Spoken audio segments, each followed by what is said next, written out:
And look at that. Exponential gas scaling damage. Nautilus, thank you, star of the show. You did a good job.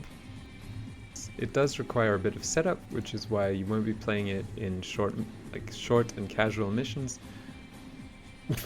But it absolutely deletes due to electric and gas both proccing on crowds. So instead, welcome everyone, hope you're all doing really well.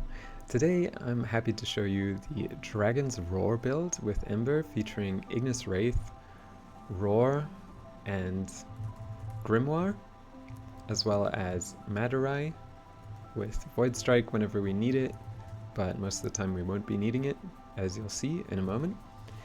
This build can do some pretty crazy things, alright? So having 82% Roar, not bad, right? It can do some stuff. Ooh, spawn the wrong enemies. Wow, kill those. Let's go with something more casual. This build is not Revenant. Let's make that clear. It doesn't just tank the world. Okay, so yeah, 82% Roar is not bad, but look at this, right? We use our book and kaboom, 141% Roar and 400% Fireball Frenzy. Really not bad at all. Now let's see with that, what can our Ignis Wraith get up to? What? Pretty nutty crits is what it can get up to. If you slap on Arcane Avenger, in fact, it can, I think we have it running. Yes, just saw the icon. It can get up to red crits. So yeah, that's short and sweet. That's Dragon's Roar. And what makes it Roar is that you can actually activate your first Ember skill, which is getting buffed in the patch, maybe it's already there, while you're shooting. So the only downside is there's a lot of particle effects. But as you'll see in just a second, the first skill, even just on its own, does a lot of damage. Like, what? Once you stack it up, right? Once you stack it up to 8 times, you start doing tons of heat damage. Look at that. What is that? What the hell? You do run out of energy. I don't have maxed Arcane Steadfast yet, but that would let you cast 3 casts for free on kind of a regular basis, and the energy costs for Ember are going down a lot. So hope you enjoy this first build.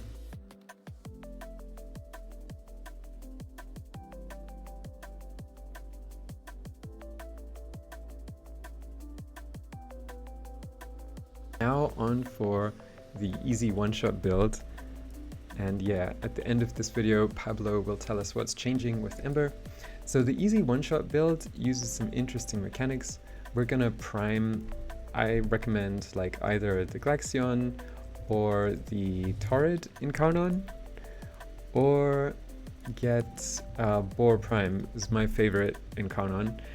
The thing about Boar Prime is that it just auto aims. So really nice for that. Heat Viral, because we're armor stripping like this. And yeah, the Zorus is enough. You don't have to have Glaive Prime yet, although it's better for single target. The Zorus is enough to just absolutely shred all of Steel Path with this build. You don't have to put 6 Forma into it like I did. I was just messing around with another build which is way more niche. But yeah, like this, it totally shreds. And yeah, if you really, maybe you can get away with 0 Forma like this. If you really don't want to invest much, just put normal pressure point there. Then you can do that too.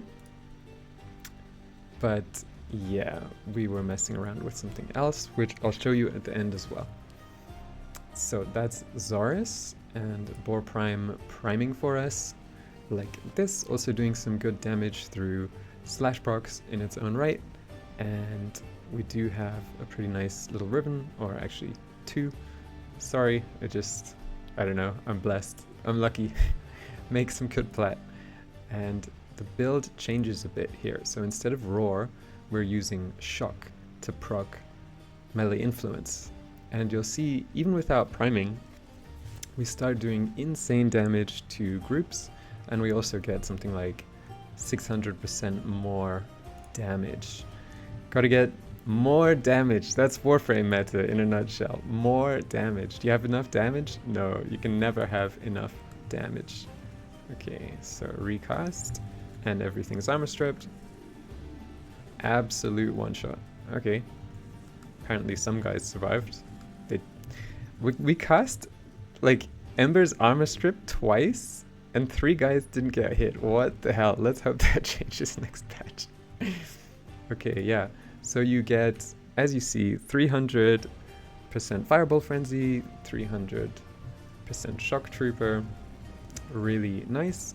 And without even armor stripping, without even priming, if you use Void Strike, kaboom, baby!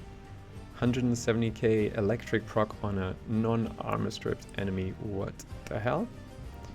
And let's actually go the whole distance. Like, for some people who are interested in endurance, this can also... Okay, Boar actually melts these low-level enemies, but let's hope some of them had viral. We have to do it the other way around. So what we have to do now is we need to prime the enemies before armor stripping them. Hope they don't die. Okay, 10 viral stacks. And why are we not seeing millions of damage on our Zorus like we usually do? Weird. Okay, game hates us at the moment.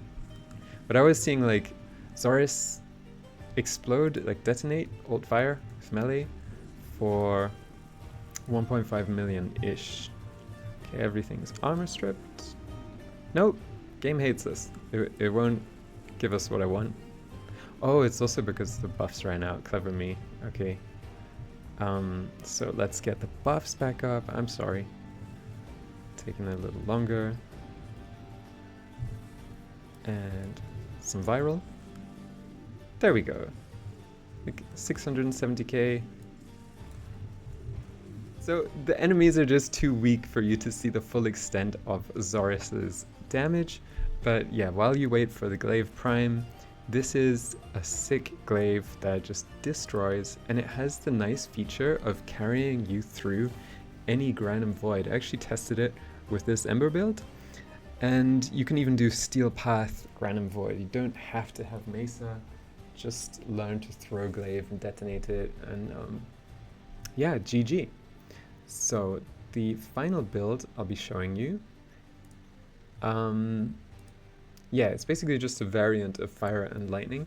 So we're using Gas with melee influence, and this is for like long survival missions with a group where you want to chill, and you use Naramon instead of Madurai, and that means you may as well also use like an actual good secondary weapon that does some good damage, because Naramon gives us plus 200% damage on our primary and secondary and operator.